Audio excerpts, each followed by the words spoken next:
लहानपणी ना मला एक कविता खूप आवडायची. ती अशी होती, काम करेंगे जग में हम कुछ नाम करेंगे, कभी ना हम आराम करेंगे, काम करेंगे. मला तेव्हा ना ऐकायला खूप आवडायचं, पण त्याचा अर्थ आता कळला. आता पस्तावा होतोय, का आवडत होती ती कविता मला. तर जाऊ द्या. चला मग फ्रीज साफ करून घेऊ. तर तुम्ही पण फ्रीज साबणाने साफ करतात का हो? तर तसं करू नका. त्याने काय होतं, फ्रीजला डाग राहतात आणि फ्रीज अजिबात क्लीन होत नाही, वास येतो साबणाचा. तर मी जसं साफ करते ना तसं साफ करा, नक्की बघा. फ्रीज असं चकाचक होईल आणि स्मेल पण येणार नाही आणि अक्षरशः छान असं स्मेल येईल नाही की तुम्हाला असं वाटेल फ्रीजमध्ये जाऊन बसू काय. तर बघा कसं करते. तर मी आधी काय केला, सगळा सुक्का कचरा बाहेर काढून घेतला. ते सगळं फ्रीजमधले अवयव पार्टिकल्स बाहेर काढून घेतले, त्यांचं शरीर त्यांना वेगळं केलं, जुदा केलं त्यांना. आणि मग मी काय केलं माहिती आहे का, एक बाउलमध्ये पाणी घेतलं, त्यात मी टाकलं डिशवॉशर नाही, भांडीचं लिक्विड, सॉरी चुकते मी, पण भांडीचं लिक्विड टाकलं. मग त्यात मस्तपैकी असा लिंबू पिळला. लिंबू हा खूप फायदेशीर आहे. आणि मग जास्त खरबर स्क्रब घ्यायचा नाही, एकदम नॉर्मलवाला स्क्रब घ्यायचा आणि छान असं क्लीन करायचा फ्रीज. आणि फ्रीजला असं जास्त खरखर घासू नका, नाही तर त्याचा कलर आणि ते फ्रीज डॅमेज होईल. तर मी मस्तपैकी असं स्पंजसारखं मी अलगद हाताने सगळं घासून घेतलं. माझं काही इतकं घाण नव्हतं, फक्त भाजीचा खाली तो ट्रे असतो ना तिकडेच घाण असतं, कारण की आमच्या घरातले माणसं ना म्हणजे भाजी आणली की डायरेक्ट फ्रीजमध्ये ठेवून देतात. मग त्याने काय होतं, ती माती खाली राहते, त्यातलं थोडंसं पाणी खाली निघून जातं. तर त्यामुळे असं राहतं. आणि मग एक माणूस असेल तर माणूस कसंही आपण ॲडजस्ट करतं, पण भरपूर माणसं असेल तर कुणाकुणाला ॲडजस्ट करायचं असं होतं. त्यामुळे मग मला हप्त्याला फ्रीज कंपल्सरी धुवावाच लागतो, म्हणून माझा वरनं मी घाण होऊन देत नाही, पण बेसिक खाली घाण होतेच.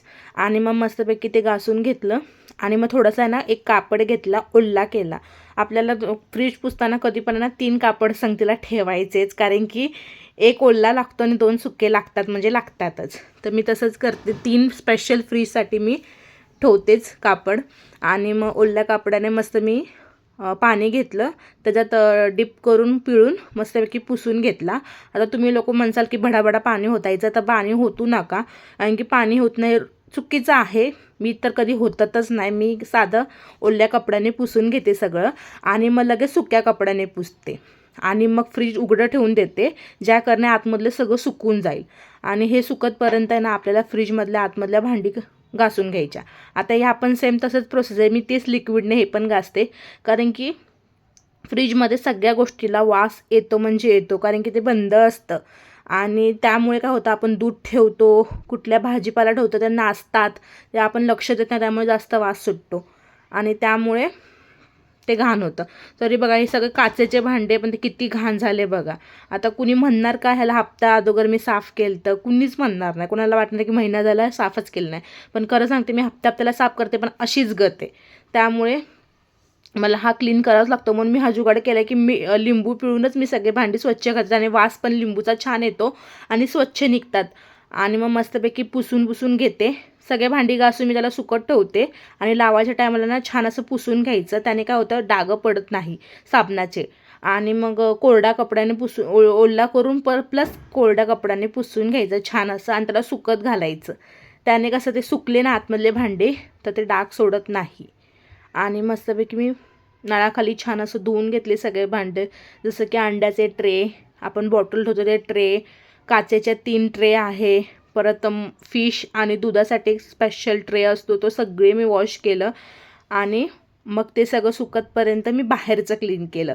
आता फ्रीजला पण बाहेर क्लीन करणं खूप महत्त्वाचं आहे. तर डेली मी रोज साफ करत असते. मी फरशी पुसायच्या आधी एक कपडा फ्रीजला मारते, पण काय करणार, सगळेजण आल्याला की त्या फ्रीजपाशीच हात येतात आणि मग ते खरकटे हात लावा. आणि त्यात लहान मुलं असेल तर सांगायलाच नको. माझा रुद्वांश तर दिवसातून 100 वेळा फ्रीजपाशी जायलाच लागतं, त्याला वाटतं की काय लपून ठेवलं आहे का मी फ्रीजमध्ये, त्यामुळे तो घाण हात लावतो. त्यामुळे मला बाहेर जातं पुसावंच लागतं. आणि मग मस्तपैकी साबणाच्या पाण्याने पहिला धुवून घेतलं मी, आणि छान असं म्हणजे ओल्या नाही, ओल्या कपड्याने पुसून घेतलं. तर आता फ्रीज असं हे चकाचक दिसतं. आणि आता फ्रीज पूर्ण सुकलेला आहे आतून बाहेर. आता भांडे पण मस्तपैकी पुसून घेते आणि व्यवस्थित सेट करते. आता सेट करताना लक्षात ठेवायचं कुठनं काय काय काढलं आहे, मिस्टेक होते नाही तर. आता मी कसं डेली करते म्हणून माझ्या लक्षात राहिलेलं आहे. नवीन होती ना तेव्हा माझ्याकडनं असंच व्हायचं, हे इथं लावायची ते तिथं लावायची आणि बसलं नाही की ठोकत बसायची, त्याने भांडं तुटतं. त्यामुळे लक्ष देऊन ठेवायचं की कुठचं भांडं कुठचं आहे. आता माझ्या फ्रीजला पण खूप वर्ष झाले त्यामुळे माझ्या लक्षात राहतं की हे इकडचं आहे हे तिकडचं आहे. आणि अलगद हाताने झेला, नाही तर खानकिरशी पाडसाल आणि फ्रीजचं काच फोडून देसाल, मग नवरा घालतो शिव्या, असंच काहीतरी होईल. म्हणून सावकाश फ्रीजचे कामं करा आणि त्या टायमाला मुलांना लांब ठेवायचं. मी माझ्या ऋतुवंशला फ्रीज साफ करताना माझ्या सासूसोबत बाहेरच पाठवते, म्हणून मी रविवारचा टाईम निवडते फ्रीज साफ करायचा. कारण की फ्रीज साफ करायचं म्हटलं ना पूर्ण वेळ म्हणजे कमसे कम 3 तास फ्रीजला द्यावा लागतं, कारण की लय घाण असतं फ्रीज हप्त्याभरात. त्यामुळे मी माझी सासू असते रविवारी घरी, त्यांनाच असतानाच मी साफ करते, म्हणजे ते माझ्या मुलाला घेऊन खाली जातात, मग पटकन असं साफ क्लीन असं छान शांततात फ्रीज साफ होतं. आणि आता मी ऑर्गनाईज केलं छानपैकी. जसं की मी एक बेस्ट ठरवलाच आहे, वरती मसाले आणि जे आपल्याला डेली लागतात, जसं की सॉस लागतो, मेयोनीज लागतं, केचप लागतं आणि जॅम लागतो, हे मी वरती ठेवलं आहे. खालती जे की चणे, शेंगदाण्याचं कूट, कोल्ड्रिंक आणि डुगूचं बोरमिटा ते खाली ठेवते. आणि त्याच्या खाली जे मला लागत नाही जास्त, जसं की कोकम आगळ, खोबरं, हे अशा गोष्टी मी खाली ठेवते. आणि फ्रीजमध्ये पण असंच कढीपत्ता, मिरची, टमॅटो असं एक डब्बा केला आहे त्याच्यात ठेवते मी. भाजीपाला खालच्या रॅकमध्ये ठेवते आणि गुळाला एक मोठा डब्बा ठेवला आहे तो ठेवते. आणि वरती जे उरतं ते जे की भाजी, दूध वगैरे ते ठेवते. म्हणजे ह्याने काय होतं, एक सिस्टमॅटिक पण भेटते आणि सहज अशा गोष्टी सापडल्या जातात की बाबा हां हे कॅबिनेट ह्याचं, हे कॅबिनेट त्याचं, हे कॅबिनेट त्याचं आहे.